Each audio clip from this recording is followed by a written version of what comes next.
오늘 하나님의 말씀은 골로새서 말씀입니다. 우리 성경을 같이 펴고 자막도 나오지만 성경도 펴고 같이 골로새 3장 5절과 6절 말씀을 두 번 함께 읽도록 하겠습니다. 함께 읽겠습니다. 그러므로 땅에 있는 지체를 죽이라. 곧 음란과 부전과 사욕과 악한 정욕과 탐심이니 탐심은 우상 숭배니라. 이것들로 말미암아 하나님의 진노가 임하느니. 한 번 더. 그러므로 땅에 있는 지체를 죽이라. 곧 음란과 부정과 사욕과 악한 정욕과 탐심이니 탐심은 우상 숭배니라. 이것들로 말미암아 하나님의 진노가 임하느니라. 아멘. 한번 제목을 같이 해볼까요? 우상 숭배에서 벗어난 삶. 네, Escape from Idolatry. 저는 한 주간 한 번씩 우리 30명 한 40명 정도의 목회자들과 함께 축구 선교회에 한 주에 한 번씩 참여를 하고 있습니다. 그 축구 선교회가 이제 만으로 24년 정도가 지난 그런 전통 있는 전통 있다고 하니까 좀 이상하네.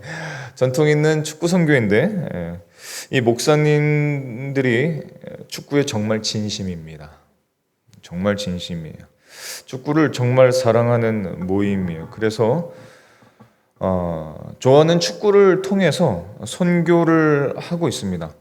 작년 가을 10월 달에는 베트남 청소년 축구팀을 양주에 초청을 해서 함께 축구하고 또 교제하고 한국의 전통 음식이라고 할 수는 없겠지만 국밥도 먹이고 그리고 기도해주고 복음을 전하는 그런 선교 사업을 했습니다. 이게 매년 하고 있고 또 특별히 동남아에 있는 청소년들과 회심자들 그들을 초청해서 함께 축구도 하고 또 복음을 전하는 시간을 갖습니다. 우리 목사님들이 항상 마음에 품으면서 되뇌 있는 것이 하나 있는데 그것은 무엇이냐면 축구에는 정말 진심이긴 한데 축구는 단지 연합의 도구이다. 그리고 축구가 결코 하나님보다 우선되어서는 안 된다. 너무 오버하는 이야기일까요? 그렇지 않습니다. 하나님보다 더 축구를 사랑할 수 있을까요? 그럴 수 있죠. 그럴 수 있습니다. 충분히 그럴 수 있습니다. 영국은 종교개혁의 나라입니다. 영국은 종교개혁의 나라고 선교사의 나라였어요. 근데 지금은 아닙니다. 영국 사람들과 영국의 우상, 하나님보다 더 우선시되는 게 지금은 축구입니다. 그래서 축구팀과 축구 선수들은 하나님보다 훨씬 위에요. 지금 영국 사람들에게는 교회, 예배, 하나님보다는 우상이 축구고 축구 선수들입니다. 아무리 돈이 없어도 알바를 해서라도 비싼 축구 유니폼을 반드시 사서 사인을 얻어내는 것이 그들의 문화입니다. 지금 그렇게 살아요. 우리 오늘 중요한 질문을 우리 중고청 예배 때 함께 하고자 합니다. 질문은 이겁니다. 우상이란 무엇일까? 우상은 영어로 아이돌이라고 합니다. 우상 숭배, 아이돌러트리는 정말 위험한 것일까? 그리고 오늘날 이 시대의 아이돌, 우상은 과연 어떤 것일까? 이 질문을 좀 마주하고자 합니다. 오늘 우리가 함께 읽은 골로새 3장의 이 말씀은 이 세 가지 질문에 대한 모든 답이 한꺼번에 다 들어있는 말씀이에요. 자, 그런 의미에서 골로새 3장 5절과 6절의 말씀을 새한글 버전까지 한번 쭉 다시 한번 읽어보도록 하겠습니다. 함께 읽겠습니다. 그러므로 땅에 있는 지체를 죽이라. 음란과 부정과 사욕과 악한 정욕과 탐심이니 탐심은 우상 숭배니라. 이것들로 말미암아 하나님의 진노가 임하느니라. 그러므로 여러분 몸의 각 부분에서 땅에 속한 일들을 죽여버리십시오. 곧 음란한 짓, 더러움, 욕정, 악한 욕망, 그리고 탐욕을 말입니다. 탐욕은 우상 숭배입니다. 이런 것들 때문에 하나님의 노하심이 불순종의 아들, 딸들 위에 내립니다. 불순종의 아들, 딸들 위에 무엇이 내린다고 말씀하세요? 하나님의 노하심. 우리가 보는 개역 개정 성경에서는 하나님의 진노라고 말씀합니다. 그리고 그 전에 5절의 맨 마지막을 보면 탐욕은 무엇이라고 말씀하십니까?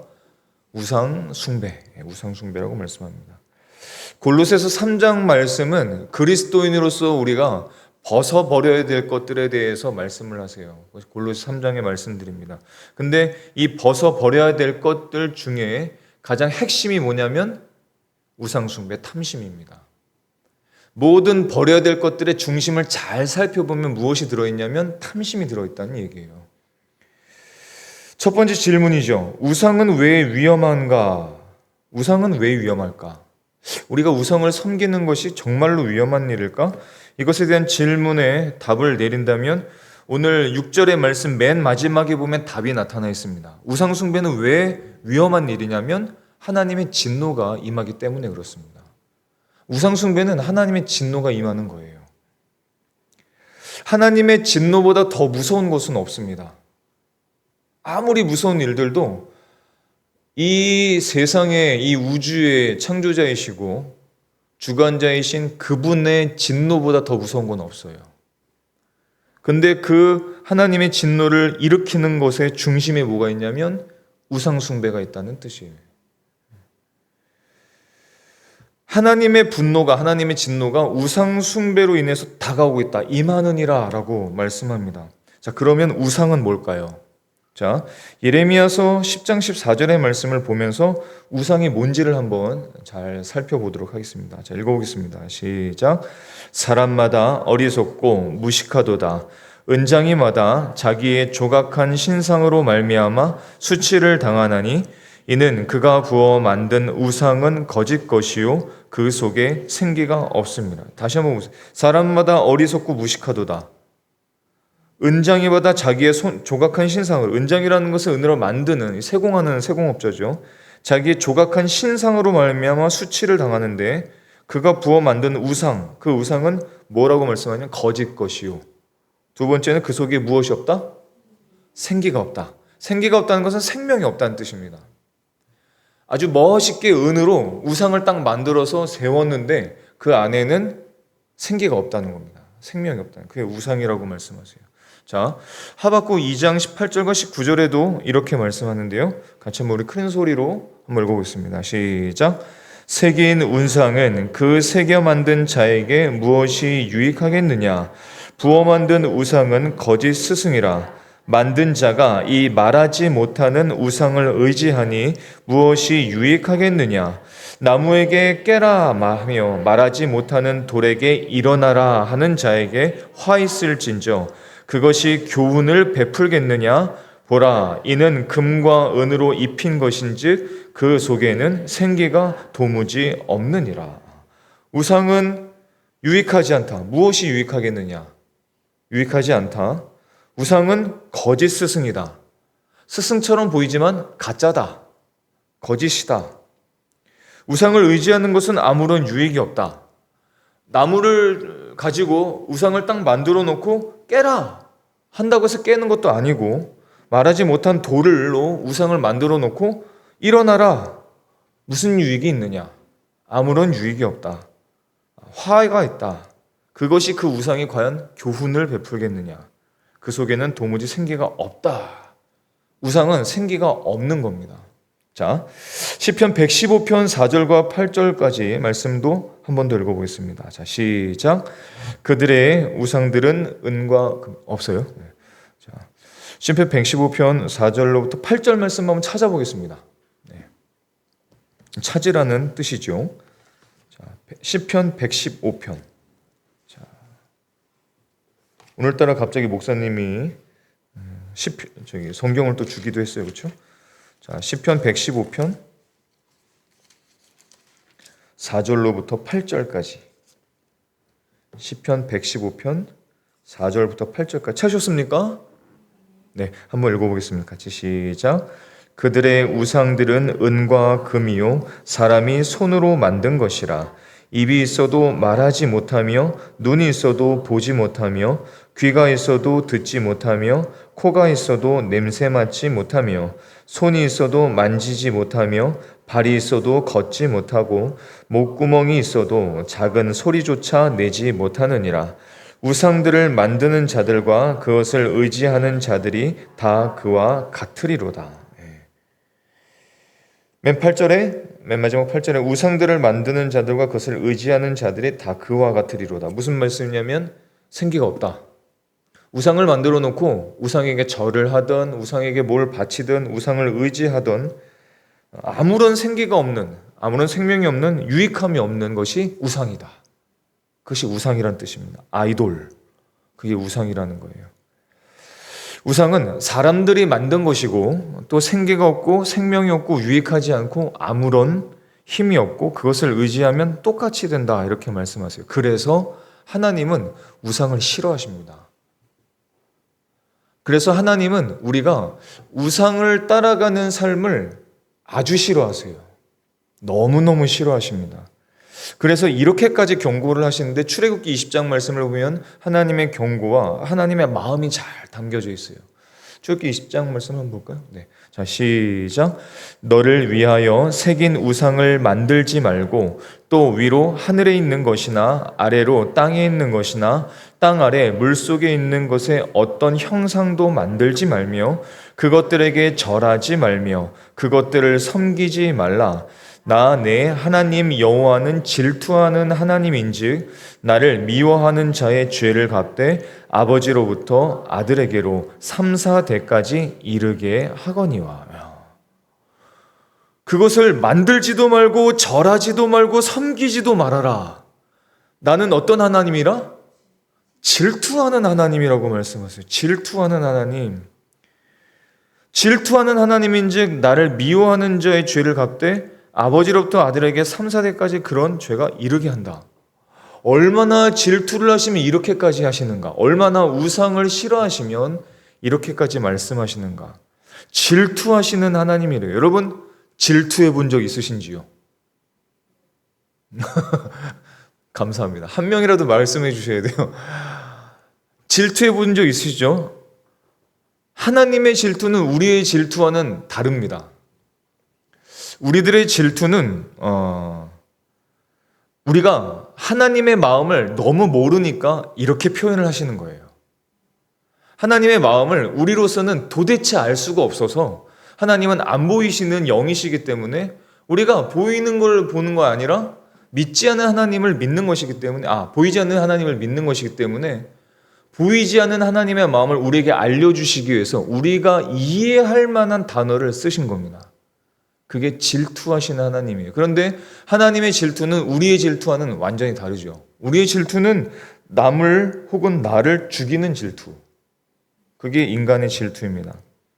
우리의 질투에는 왜냐하면 죄가 섞여 있어요.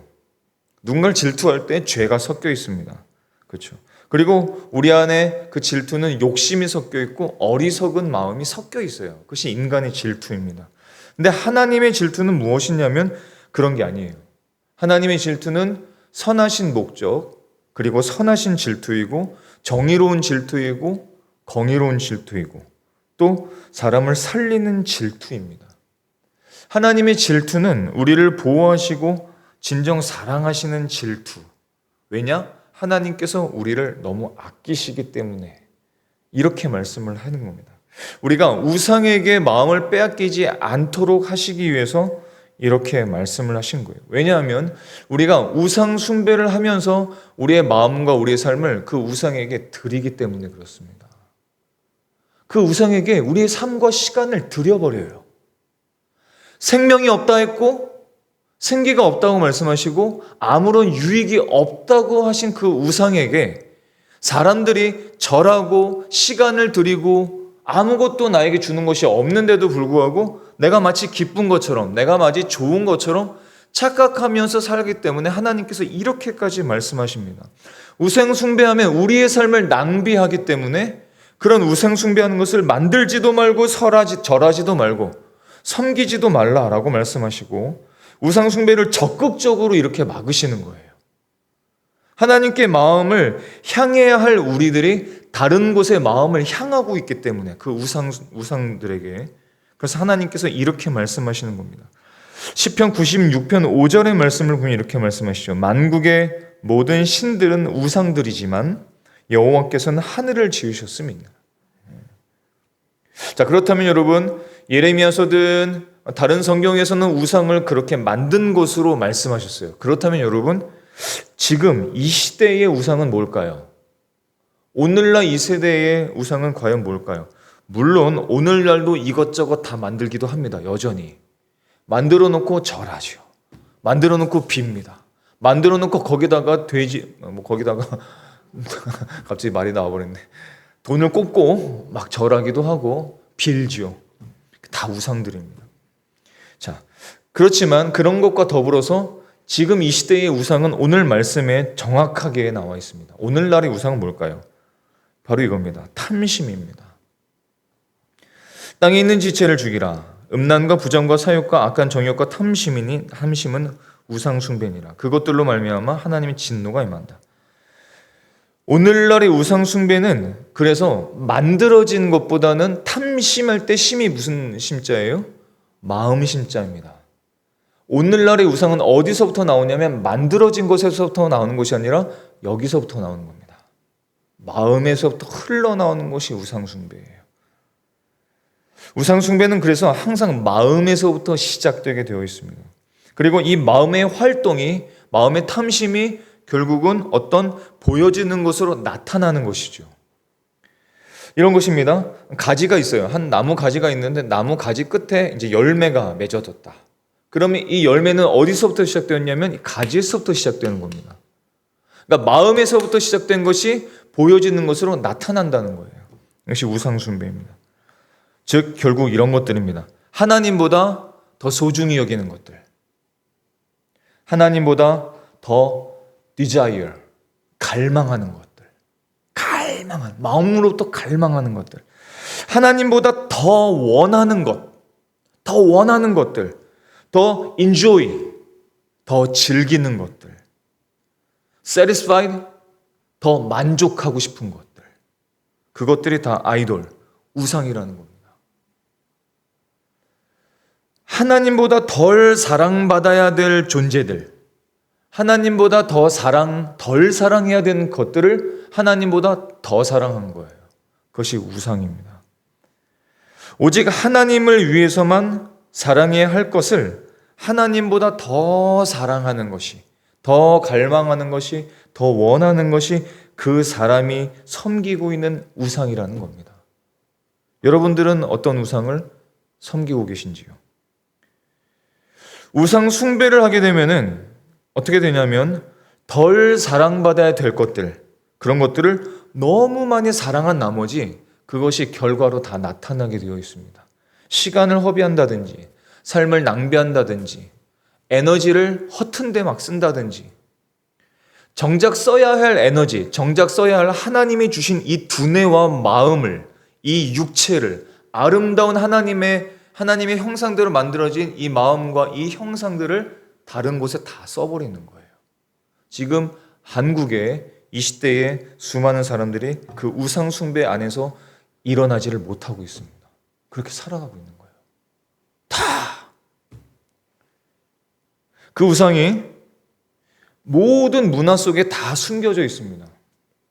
그 우상이 여자친구일 수도 있고, 여자 아이돌일 수도 있고, 남자친구일 수도 있고, 남자 아이돌일 수도 있고, 그 우상이 남편일 수도 있고, 그 우상이 아내일 수도 있고, 그 우상이 부모일 수도 있고, 그 우상이 자녀일 수도 있습니다. 그 대상이 하나님보다 더 갈망하고 나에게 소중하게 여기는 것이라면 무엇이든지, 어떤 문화든지, 어떤 것이든지, 어떤 대상이든지, 어떤 사람이든지 다 그것이 우상이 된다는 거예요. 근데 예레미야서 앞에 있는 구약의 성경들을 봤을 때 그 우상들은 뭐라고 말씀했습니까? 사실은 나에게 무익하다. 유익하지 않다. 나에게 생명을 주지 못한다. 좋은 성적일 수도 있어요. 아니면 다른 사람들의 인정, 다른 사람들의 관심, 아니면 공부일 수도 있습니다. 아니면 사업일 수도 있죠. 아니면 요즘에 정말 어떤 것에 어떤 문화든지 다 드러나 있는 성적인 자극일 수도 있지요. 좋아하는 취미일 수도 있고, 좋아하는 축구일 수도 있고, 깔끔한 집일 수도 있고, 아니면 잔디가 풍성한 마당일 수도 있습니다. 아니면 자신의 귀엽고 아름답고 잘생긴 외모일 수도 있습니다. 근데 이 우상들은 정말로 위험합니다. 왜 위험한가? 로마서 1장 25절에서는 우리에게 이렇게 말씀하세요. 자, 한번 같이 읽어보겠습니다. 시작. 이는 그들이 하나님의 진리를 거짓 것으로 바꾸어 피조물을 조물줄보다 더 경배하고 섬김이라. 주는 곧 영원히 찬송할 이시로다. 아멘. 우리가 이 땅에 존재하는 가장 중요한 이유는 하나님을 경배하는 것입니다. 하나님을 예배하는 거예요. 하나님을 찬송하는 겁니다. 그것이 하나님께서 우리 인생을 이 땅에 창조하신 가장 주된 목적이죠. 평생, 그리고 이 육체가 마감된 이후에도 영원토록 찬송할 그 하나님을 찬송하는 그 인생, 그것이 하나님께서 우리에게 부여하신 삶의 중요하고 가치 있고 존귀한 의미입니다. 근데 무엇이 그것을 바꾸냐면 우상이 그것을 바꿔버리는 거예요. 그 인생을 우상이 바꿔버립니다. 25절에 있는 말씀처럼 하나님의 진리를 거짓 것으로 바꾸어 피조물을 조물주보다 더 경배하고 섬기게 하는 것, 그것이 우상이라는 것입니다. 하나님을 더 경배하고 하나님을 섬겨야 될 우리의 입술, 우리의 마음, 우리의 육체, 우리의 동작, 우리의 박수, 이 박수가 하나님을 향한 박수가 아니라 세상을 향한, 어떤 아이돌들을 향한, 어떤 우상들을 향한 박수로 변해져 갔다는 것입니다. 위험하다는 거. 왜 위험하냐면 하나님을 경배하지 않으면 나도 모르게 그 우상을 경배하기 때문에 그렇습니다. 나도 모르게 그것을 경배하고 있는 거예요. 좋아하고 갈망하고 원하고 그것을 갖기를 갈망하는, 그러면서 그것을 경배하고 섬기는 것입니다. 그래서 언제부턴가 연예인이든 누구든 굉장히 아름다운 사람들을 보면 경배하라, 누구를 찬양한다고 말하고, 어떤 사람을 찬양한다, 어떤 사람을 경배한다, 쉽게 말하면 안 되는 겁니다. 하나님만이 우리의 찬양을 받으실 분이십니다. 제가 만약 어떤 목사님을 정말 좋아해요. 좋아하는 몇 명의 목사님이 계신데 그 목사님을 좋아한 나머지 그 목사님을 우상화해버린다면 그 목사님이 하시는 말이 하나님의 말씀과 부딪히거나 아니면 경쟁선에 있을 때 저는 그 우상되는 목사님의 말을 따르게 될 겁니다. 목회자도 우상화에서 벗어난 사람이 아니에요. 누구든지 다 그렇습니다. 우리들이 우상으로 여기는 사람들의 말이 하나님의 말씀과 만약에 부딪히게 된다면 그 사람이 우상으로 섬기는 사람의 그 말을 들어버리게 될 것이죠. 얼마나 위험합니까? 하나님의 말씀을 듣고 그 말씀에 순종하며 살아가야 될 그 사람이 어떤 대상의 말을 듣고 그 대상의 말을 경배하고 존경하고 그것을 따라간다면 유익이 없고 거짓에 가득 차고 아무런 생명이 없는 그 말에 따라간다면 그 인생은 낭비하는 인생일 수밖에 없는 것이죠. 수많은 사람들이 그런 삶을 살아가고 있습니다. 그런데 우리가 그런 우상들을 만드는 이유가 뭘까요? 마음속에 동기가 있습니다. 그것은 무엇이냐면 예수 그리스도를 통해서 살아계신 하나님께 인생을 의지하지 않고 그것들을 통해서 나를 보호받고 싶고 내가 기쁘고 싶고 내가 즐겁고 싶고 그것으로부터 위로를 받고 싶고 그것으로부터 도움을 받고 싶은 마음이 바로 이 안에 있기 때문입니다. 그래서 그 우상을 찾는 거예요. 갑자기 아까 이제 예배 전에 화장실을 잠깐 다녀왔는데 창문을 보니까 그때 비가 확 내리고 있었어요. 그때 오늘 말씀을 생각하면서 이것들이 갑자기 생각났습니다. 어떤 것이 생각났냐면 만약에 지금 이 8시와 9시 사이에 요즘 워터밤이라고 하는 것 같은데 워터밤을 하든지 아니면 제가 좋아하는 축구를 만약에 조명을 다 켜놓고 비가 내리는데 축구를 한다면 굉장히 즐거울 겁니다. 굉장히 즐거워요. 축구하는 사람들은 압니다. 비가 내릴 때 왜 엄청난 카타르시스, 요즘 말하는 도파민이라는 것이 막 터져 나오기 시작하거든요. 굉장히 재밌고 모든 축구가 참 재밌습니다. 워터밤은 더 하겠죠. 근데 만약에 똑같은 시간에 비가 내리는 이 시간에 예배를 드려라. 누가 웃어요? 하나님을 만나야 한다. 그것이 더 중요하다. 만약에 워터밤을 예약했다. 축구장을 예약했다. 수요일 날. 만약에 그것이 겹치게 되었다. 그 마음의 동기를 한번 잘 살펴보는 겁니다. 나는 과연 뭘 더 사랑할까? 와, 쉽지 않더라고요. 축구가 굉장히 사랑스럽기 때문에. 우리들의 마음에는 그런 것들이 다 있습니다. 우리 마음에 다 그런 것들이 있어요. 그런 것들이 저울질을 하게 되어 있습니다. 그래서 저울질을 하다가 우리의 죄성과 함께 그 유혹과 함께 그 우상을 경배하는 일이 많다는 것이죠. 자, 그러나 오늘 말씀에서 또 요한 1서 2장 15절과 16절의 말씀을 보면 이렇게 말씀합니다. 그것이 우리에게는 어떤 것도 생명이 없다, 유익하지 않다 말씀하세요. 자, 요한 1서 2장의 말씀을 한번 읽어보겠습니다. 자, 시작. 이 세상이나 세상에 있는 것들을 사랑하지 말라. 누구든지 세상을 사랑하면 아버지의 사랑이 그 안에 있지 아니하니 이는 세상에 있는 모든 것이 육신의 정욕과 안목의 정욕과 이생의 자랑이니 다 아버지께로부터 온 것이 아니요 세상으로부터 온 것이라. 세상으로부터 오는 것들을 우상을 통해서 받고 싶은 마음이 우리에게 다 있는 겁니다. 그래서 사도 요한은 요한 1서 마지막에서 이렇게 말씀하고 있어요. 자녀들에게 이렇게 말씀합니다. 요한일서 5장 21절의 말씀을 읽어보겠습니다. 시작. 자녀들아 너희 자신을 지켜 우상에게서 멀리하라. 자신을 지키라고 말씀하세요.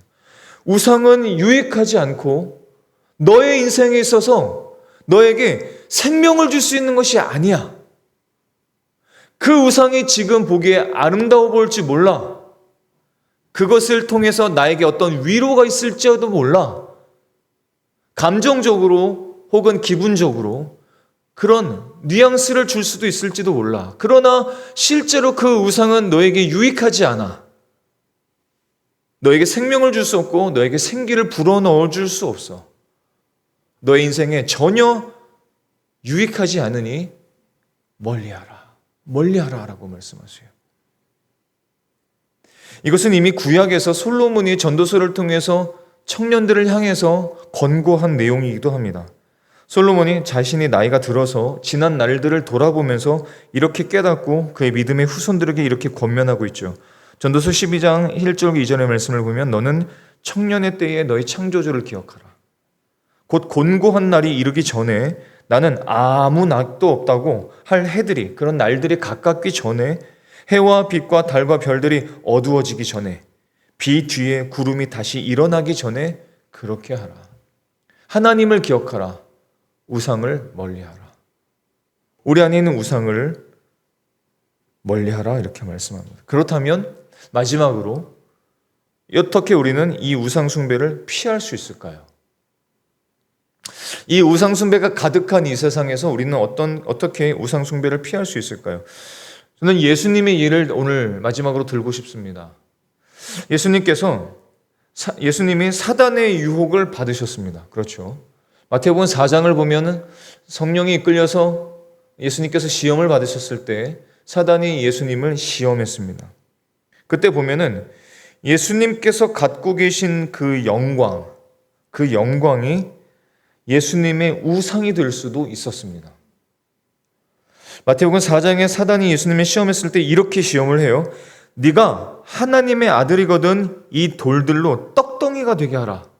물론 예수님은 그렇게 하실 수 있으십니다. 그렇죠.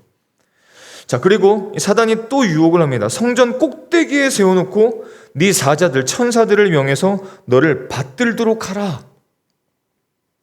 이렇게 유혹을 합니다. 마지막에 또 유혹을 이렇게 하죠. 천하 만국과 그 영광을 다 보여주면서 내게 엎드려 경배하면 이 모든 것을 내게 주리라. 이렇게 유혹을 합니다. 예수님께서 가진 영광, 예수님께서 얻으실 그 모든 것이 하마터면 우상이 될 수도 있는 그 자리, 그 자리에서 예수님께서는 어떻게 이기셨습니까? 이렇게 말씀하시죠. 하나님의 입으로부터 나오는 말씀으로 살 것이다. 너희 하나님을 시험하지 말라. 주 너희 하나님께 경배하라. 다만 그를 섬기라. 다만 그를 경배하라. 이것이 우상을 이기는 예수님께서 보여주신 방법입니다. 우리가 접하는 많은 문화들과 우리의 삶 속에서는 우상을 섬기게 될 기회들, 우상을 섬기게 될 찬스들, 그런 통로들이 굉장히 많이 있습니다. 얼마나 많이 있는지 몰라요. 그때 이렇게 하는 것이죠. 그 우상을 섬기지 않고 하나님을 내가 경배하겠다. 하나님만을 예배하겠다. 하나님을 섬기겠다라고 결정하는 것입니다. 또 어떤 말을 듣기 전에 하나님의 말씀으로 내가 살겠다라고 그 하나님의 말씀을 펼치는 것입니다. 예배하기 전에 하나님의 말씀을 펼치는 것이죠. 예배가 끝난 후에 집에 가서 하나님의 말씀을 펼치고 스마트폰으로 하나님의 말씀을 듣는 것입니다. 하나님의 말씀을 경청하는 것입니다. 그리고 이 말씀이 나를 살린다라고 믿고 여기는 것입니다. 이것이 주님께서 보여주신 유일한 방법입니다. 우상을 우리가 이길 수 있는 방법. 우리의 힘으로는 안 되기 때문에 그렇죠. 우상을 이길 수 있는 힘은 우리에게는 없습니다. 사랑하는 우리 중고청 여러분, 또 성도 여러분, 여러분을 우상으로부터 지키시기를 바랍니다. 하나님과 그리스도 안에서 우리를 위해 주시는 모든 것을 여러분이 무엇을 사랑하는 그것보다 더 사랑하십시오. 그렇게 결정을 하십시오. 아마 우리의 삶에는 하나님 말고 사랑하는 어떠한 것들과 대상들과 그런 것들이 분명히 많이 있을 것입니다. 분명히 많이 있을 거예요. 하나님도 사랑하지만 이런 저런 것들도 사랑하는 것들이 많습니다. 하지만 그 사랑하는 것들을 하나님보다 더 사랑해서는 안 됩니다. 그것은 바로 우상이 될 수 있습니다. 심지어 많은 찬양팀들의 많은 연주자들과 보컬들은 오히려 이 찬양의 곡이 우상이 될 수도 있습니다. 찬양의 음악이 우상이 될 수도 있습니다. 많은 찬양 인도자, 저 같은 찬양 인도자들에게는 어떤 찬양 인도자가 우상이 될 수도 있습니다. 목회자들에게는 어떤 좋은, 훌륭한 목회자가 우상이 될 수도 있습니다. 그러나 그 어떤 대상도 하나님보다 우선이 될 수는 없습니다. 그것은 하나님보다 우선이 될 수 없습니다. 그 모든 것보다 하나님을 더 사랑하실 수 있기를 바랍니다. 그것이 여러분의 삶을 낭비하지 않는 유일한 방법이에요. 우상이라는 것은 저와 여러분에게 어떤 참 기쁨도 소망도 즐거움도 희락도 평안도 주지를 못합니다. 그렇게 줄 수 있다는 거짓과 속임수를 속지 마십시오.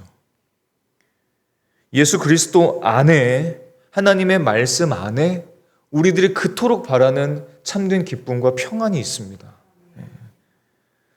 삶을 그런 생명이 없는 우상에 인해서 우리가 허비할 수는 없습니다. 우상을 이쁘게 만드느라고 여러분의 존귀한 인생을 이쁘게 만드는 그 시간을 허비할 수는 없습니다. 여러분은 여러분이 생각하는 것보다 훨씬 더 존귀한 사람들이고 또 아름다운 존재들입니다. 그래서 예수님은 우리가 두 번째 찬양한 것처럼 사자와 어린 양으로 오셨다고 말씀하세요. 우리와 함께 싸우시겠다고 말씀하시고, 어린 양이라는 것은 우리를 위해서 어린 양 제물이 되어서 우리가 우상을 이길 모든 힘을 다 주셨다는 뜻입니다. 저와 여러분, 이 우상 숭배로부터 벗어나서 날마다 승리하는 저와 여러분의 삶이 되실 수 있기를 예수님의 이름으로 축원합니다. 기도하시겠습니다.